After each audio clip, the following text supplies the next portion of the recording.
संपादक शशि रंजन जी हमारे साथ इस बीच जुड़ गए हैं ज्यादा जानकारी के साथ। शशि रंजन जी, फिलहाल अब केंद्रीय चुनाव आयोग ने वोटिंग का वीडियो मान लिया है, यानी अब कुछ देर बाद समझा जाए कि दूध का दूध पानी का पानी हो जाएगा। जी अंजलि, इस वक्त हम जून 2022 में हैं जी, और हूबहू एक ऐसा ही केस 2017 में गुजरात में हुआ। जब ये मामला हरियाणा का हुआ तो उसके बाद बहुत सारे जो रिसर्च मटेरियल हैं उनको लोग देखना शुरू किए और पुरानी फाइंडिंग्स को ढूंढना शुरू किया। 2017 में जो गुजरात में राज्यसभा के लिए जो उपचुनाव हुए थे, अहमद पटेल वाला जो मामला था वो सामने आया। अब वो बहुत इंटरेस्टिंग है। गुजरात में 2017 में जब ये राज्यसभा के लिए जब उपचुनाव हुए तो अहमद पटेल कांग्रेस के कैंडिडेट थे और ऐसा ही मामला हुआ और 5:30 बजे कांग्रेस चली गई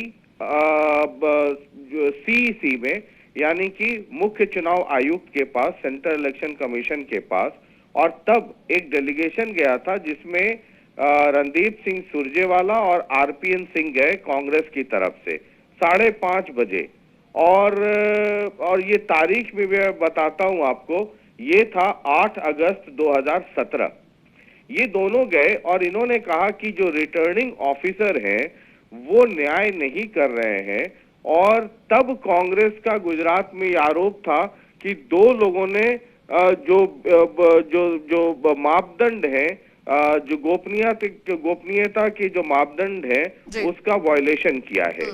उसके थोड़ी देर के बाद जैसे यहाँ पर बीजेपी 5:30 बजे, देखिए टाइम भी दोनों कितना मिल रहा है, यहाँ बीजेपी 5:30 बजे गई थी कि कांग्रेस के दो लोगों ने ये वायलेशन किया है और जो गोपनीयता वाला जो एंगल है, जो मसला है, उसको लेकर के और दो लोगों की वोटिंग को रद्द करने के लिए बीजेपी गई। ये भी 5:30 बजे गई। 2017 में तब जब अहमद पटेल कांग्रेस के कैंडिडेट थे गुजरात में, तो कांग्रेस गई थी चीफ इलेक्शन कमिश्नर के पास, वो भी शाम 5:30 बजे गई थी और जाकर प्ली ये दिया था कि दो लोगों ने वो ब्रीच किया है, वायलेशन किया है, जो रूल्स रेगुलेशन है उसको तोड़े हैं। और तब सुरजेवाला और आरपीएन सिंह ने चीफ इलेक्शन कमीशन के सामने ये दलील रखा था कि जो वीडियो रिकॉर्डिंग है, वो जो दो लोग जिनके ऊपर ये आरोप कांग्रेस ने लगाया था कि इन लोगों ने वोटिंग के दरमियान अपना पर्चा जो वोट है वो सार्वजनिक कर दिया, दिखा दिया, तो उसकी वीडियो क्लिपिंग मंगवाई जाए। जब कांग्रेस गई, जैसे बीजेपी भी गई, तो काउंटर में उस वक्त 2017 में बीजेपी पहुंच गई। अरुण जेटली, रविशंकर प्रसाद, ये थे जो बीजेपी की तरफ से पहुंचे और कहा था कि नहीं, रिटर्निंग ऑफिसर ने क्लीन चिट दे दिया है और ये नियम का उल्लंघन होगा। तमाम तरह की बातें जो अभी हो रही हैं, हूबहू वैसी ही चीजें 2017 में हुई थी। लेकिन इलेक्शन कमीशन ने तब ये कहा, जैसे अभी ये कहा, कि वो फुटेज जो पोर्शन है, पूरी रिकॉर्डिंग नहीं चाहिए। जो दो लोग, जैसे अभी हरियाणा के संदर्भ में दो लोगों की बात हो रही है, किरण चौधरी और बेबी बत्रा, तो इन दो लोगों की रिकॉर्डिंग के वक्त का फुटेज जैसे अभी इलेक्शन कमीशन ने मंगवाया है, तब भी मंगवाया था। और उसके बाद उसकी गहन छानबीन हुई और छानबीन होने के बाद ही काउंटिंग शुरू हुई थी और काउंटिंग शुरू होने के बाद नतीजा आया था जिसमें अहमद पटेल की जीत हुई थी। मैं बैक रेफरेंस इसलिए बता रहा हूं कि जो अभी हो रहा है वही तब हुआ था। साथ ही साथ उस रूलिंग में एक और चीज मैं आपको बता दूं, ये तो आप अगर उसके पूरे उसमें जाए तो पैरा 5 में ये बताया गया था, मैं आपको पढ़ के सुना दूं। Taking into consideration the above complaints and counter complaint, यानी कांग्रेस की तरफ से कंप्लेन आया, काउंटर कंप्लेन बीजेपी की तरफ से गया था 2017 में। ये गुजरात की बात है। 2022 में जो कंप्लेन है वो बीजेपी की तरफ से गया हरियाणा में और काउंटर कंप्लेन गया कांग्रेस की तरफ से। तो उसमें तब लिखा था कि taking into consideration the above complaints and counter complain of Indian national Congress and BJP, the commission considered it appropriate to obtain the video recording of the polling process to ascertain the true facts relating to the above controversy. According to the relevant portion of the video recording were obtained from returning officer by the commission, the returning officer transmitted only that relevant portion from the video recording which showed the votes being cast by the said two MLAs. वही चीज हूबहू वही चीज इस वक्त भी हो रहा है। जो दो लोग किरण चौधरी और बीबी बत्रा ने जो वोट दिया, उस वक्त का जो फुटेज है ये अभी इलेक्शन कमीशन में मांगा गया है।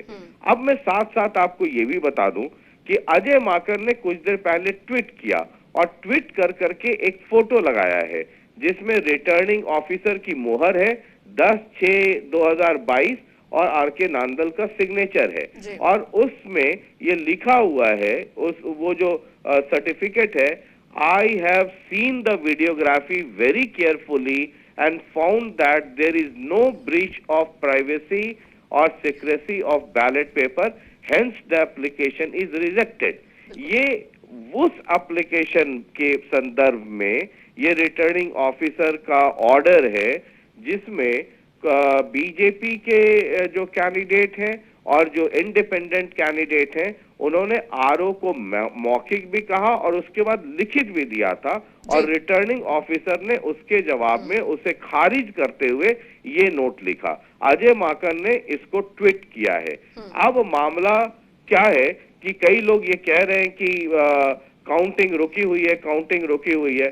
फिर मैं 2017 का कोट करता हूं, पैरा 11 में उसमें लिखा है कि it is also be relevant to the point that under section 66 of the Representation of the People Act 1951, the returning officer can be directed by the election commission not to declare the result of election without the permission of the commission at all elections including electorals of राज्य सभा।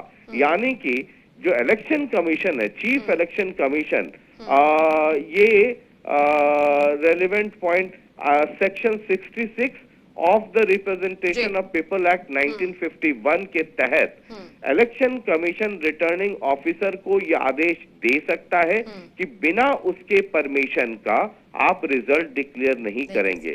सिर्फ इतना ही नहीं है, ये भी लिखा है और उसमें राज्यसभा का भी चुनाव है। ये बहुत कंफ्यूजन था कि क्या इलेक्शन कमीशन राज्यसभा के चुनाव में क्या रिटर्निंग ऑफिसर को डायरेक्शन दे सकता है।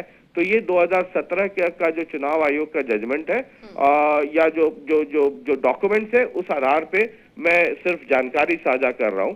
इन the case of Rajya Sabha election, उसमें लिखा है पैरा 11 में, in the case of Rajya Sabha elections Shashi Ranjan ji, माफ कीजिएगा मैं आपको बीच में रोक रही हूं। इस बीच विधानसभा अध्यक्ष ज्ञानचंद गुप्ता जी भी हमारे साथ जुड़ गए हैं। शशि रंजन जी। जी, ज्ञानचंद गुप्ता जी का बहुत बहुत स्वागत है।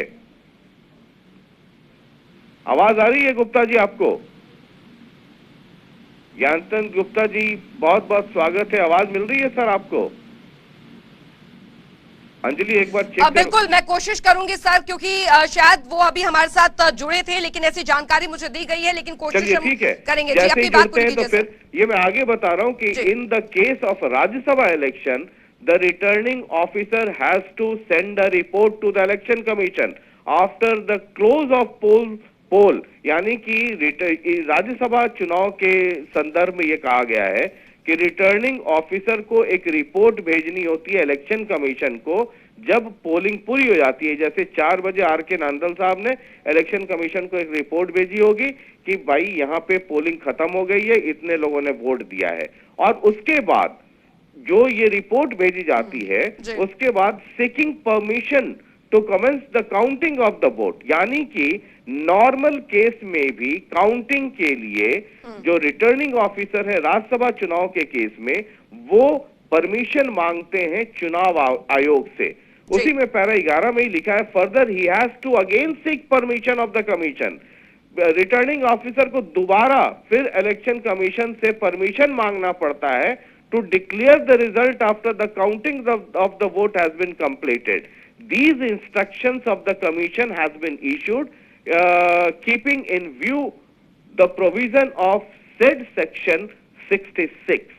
ये 2017 का जो कुछ हुआ, जिसमें अहमद पटेल वाला केस हुआ था, उसमें ये डॉक्यूमेंटेड है कि इलेक्शन, कई लोग ये कह रहे थे, आज दिन भर ये भ्रम चलता रहा कि रिटर्निंग ऑफिसर फाइनल अथॉरिटी है और उनके जजमेंट को कोर्ट में ही चुनौती दी जा सकती है, लेकिन 2017 का जब